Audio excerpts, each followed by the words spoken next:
Hello Virgo, Sun, Moon, Rising, and Venus Signs. Kamusta kayo? Sana po nasa mabuti kayong kalagayan. Welcome back po sa Star Tarot. At kung bago kayo rito, welcome din po kayo. Please subscribe, like, share my videos, and leave me a comment kung naka-resonate kayo. Thank you. So, Virgo, tignan natin kung ano yung mga messages ni Universe sa'yo ngayon. We have number 23, all tied up. Okay? So, sa ngayon, maaaring kakawala ka na sa pagiging restricted, no, Virgo? Maybe you were at a situation na merong pumipigil sa'yo, merong kumukontra sa'yo, pwedeng tao, pwedeng sitwasyon. You know? Maaaring you are restricted by a situation. Hindi kayo makagalaw, hindi kayo maka-aksyon ng gusto ninyong gawin, di ba? Kasi napipigilan kayo ng isang sitwasyon. Pwedeng ganon. Wala kayong liberty, kumbaga, no?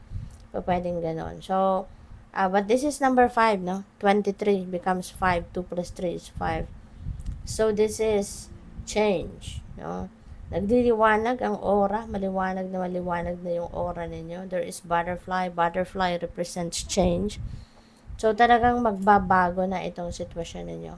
Parang siguro ngayon, it's either kakawala ka na, you're going to break away from whatever restriction there is na pumipigil sa'yo.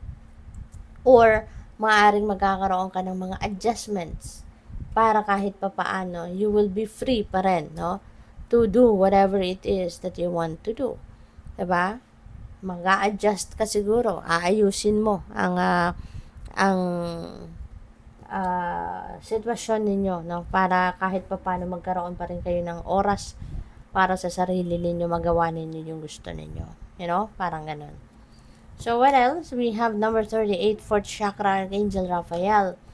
So, yung 4th chakra natin is the energy center na nag-govern ng ating love, no? Sa ating love, puso, no? Ito yung puso natin, 4th chakra. So, baka ang iba sa inyo dito, you're healing, you know? Maaaring galing kayo sa isang emotional turmoil. Baka nagkaroon kayo dito ng sama ng loob, heartache, heartbreak, baka may mga pinagdaanan kayong ganon.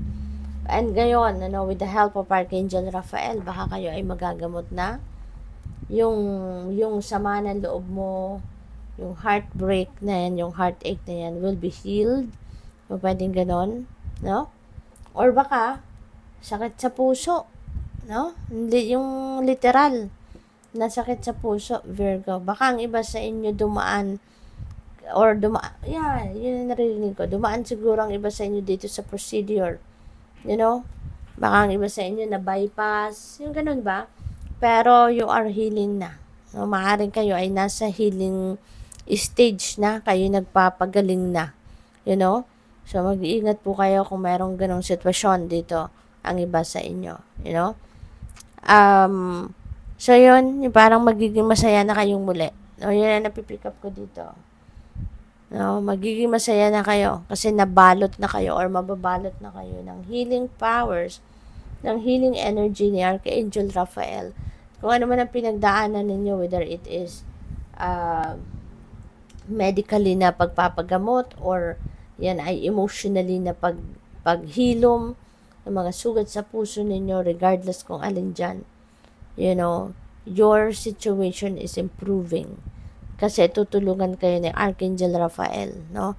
Babalutin niya ng kanyang emerald green light ang puso ninyo para mag-improve na ang inyong pakiramdam.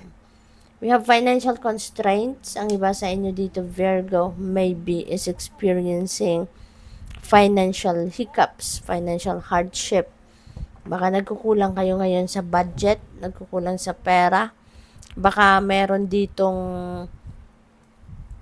financial obligations na kailangang punuan and maybe nagkukulang kayo sa pera sa ngayon. Okay? But this is number 4. 1 plus 3 is 4. And 4 is about stability. So, baka magkakaroon dito ng breakthrough, Virgo. And maybe the universe is going to send you help. You know?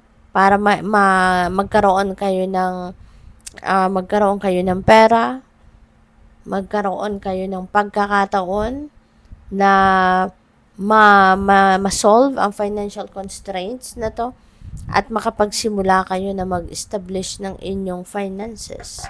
'Di ba? Ma-establish ninyo ang inyong kaperahan na maging maayos, no, ang inyong financial landscape.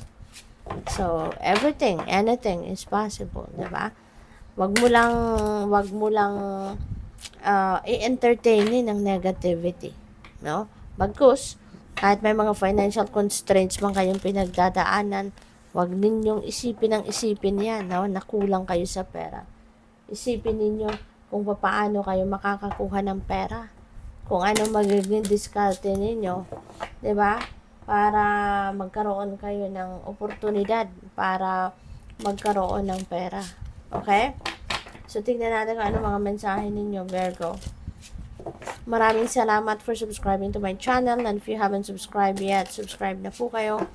Please click the join button sa baba ng video if you would like to join the membership then. And also, maraming salamat sa mga hindi nag-skip ng ads po. Maraming salamat for your support. Thank you.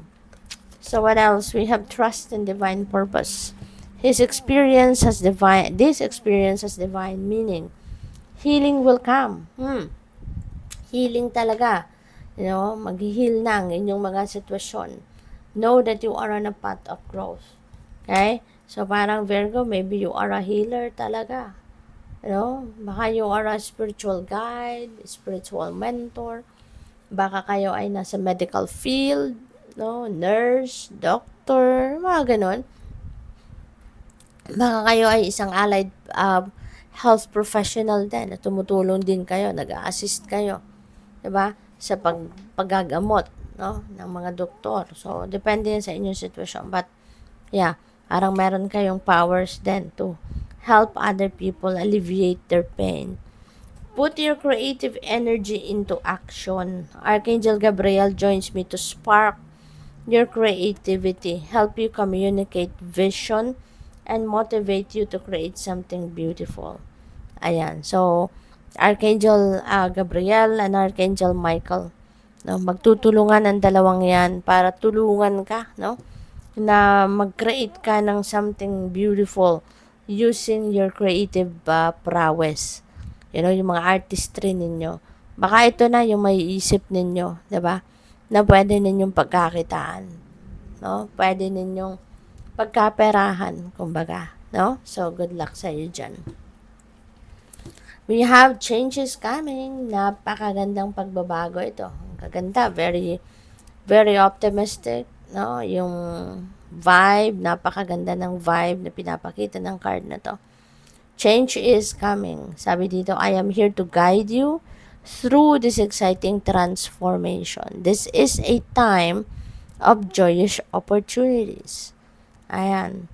So, nandito si Archangel Michael para tulungan ka, gabayan ka, no? Para dito sa isang magandang, exciting pagbabago sa buhay ninyo. Para magkaroon ka na dito ng mga oportunidad, no? Na siyang tutulong sa iyo na maging masaya ka, na maging maayos ang buhay mo. Diba? So, good luck. Thank you for watching. Love and light. Namaste.